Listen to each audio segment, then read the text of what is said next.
All right, now let's talk about cryptocurrency. And I kind of want, this slide is kind of a theory, right? And, English is my second language. A lot of times, the English word doesn't really do much to my understanding. I remember for the longest time, I don't understand the word of equity because, I was born in a communist country. There's no such a concept in language called equity. So I grow up and I don't understand equity. So when you start doing English and then learning at the English school at York University, that's where I graduated from accounting degree, equity was so hard. So cryptocurrency is so hard for a lot of people. They understand the currency, they understand crypto, and they don't understand what cryptocurrency is. So what I want to give you a very simplified version of Chinglish and about cryptocurrency. It is a transaction that framed within a private held company. Bitcoin is a privately held company, okay? It is a company that managed, I wouldn't say privately held, and I take my word back because it's public traded company. So it's a shareholder held company, right? It is by this board of directors and people are in charge of that entity and making sure that it's doing the right thing. But it is controlled by them of an entity and to transact and making sure that the transactions are so accurate and you cannot just subtract or add without rules and regulations. So they can create a balance between buy and sell. So this is where Tesla comes in, right? Tesla said that I'm going to allow you to buy my car with Bitcoin currency. And remember those things, remember that happened, right, in 2021? And remember how Tesla's stock just shoot up because suddenly that cryptocurrency kind of trading something really important in the merchant world. But that cryptocurrency really is meant to replace or to provide more convenience than our real currency. So with that said, and these currencies, Bitcoin, okay, they are a currency that guaranteed if you buy one, you get one. And if my currency is doing good, you buy one, your value becomes 5. So based on the transaction, based on the people pouring in money and the buy and sell, they create gain and the losses. When that gain and losses come, it's reflected on how your value holds as a shareholder when you buy their currency. And the cryptocurrency is an intangible digital token, digital thing that is recorded using distributed ledger infrastructure, often referred as a blockchain.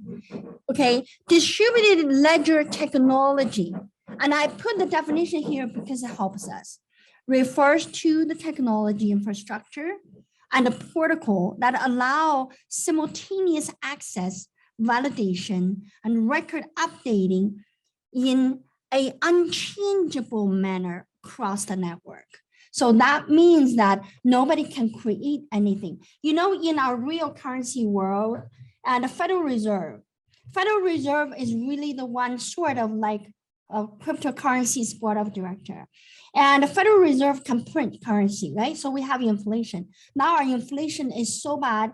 And didn't you realize that? I know people don't use real paper work, but if you go to bank, you draw money, and you will find out you got a new currency more than ever before because there is a printing going on our currency. But this, what it says is that blockchain will maintain the balance. And they were saying that we are not going to print the currency like with no good reason. We're only going to print it. Productions is more. So it is a virtual world currency can literally has potential to replace our currency, but it's not government backed. It is not a government. It's not a Federal Reserve. So there is no guarantee that you put in 250,000, they're gonna have Federal Reserve guarantee that if the bank closes, you got the FDIC insurance. You don't. And if you invest in cryptocurrency, you lose. That's the name of the game, because at the end, it is a company that served a group of shareholders. So the rules: acquired digital asset should be accounted at cost. That word just means that if you bought Bitcoin for $100, and you should just document that as $100, subject to subsequent impairment testing and write down.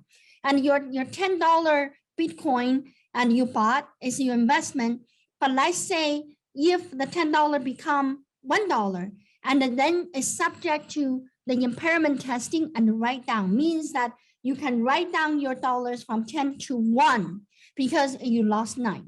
Okay, when the asset is impaired, the company must write down the value on its book. See, Elon Musk is doing the right thing, because Bitcoin dropped in value on December 31st, 2021. So he wrote it down, and it reduces taxable income. That's the consequences when you write down the impairment loss of your intangible asset, and then you reduce your taxable income. However, the value of the asset cannot be written up if the digital currency goes up in value, or a previously wrote down intangible asset survived, recovered, come back. So that is where you see that when you go down, you reduce your income, reduce your taxes. But when you go up, and you cannot do anything until you sell. You cannot recognize the gain until you sell.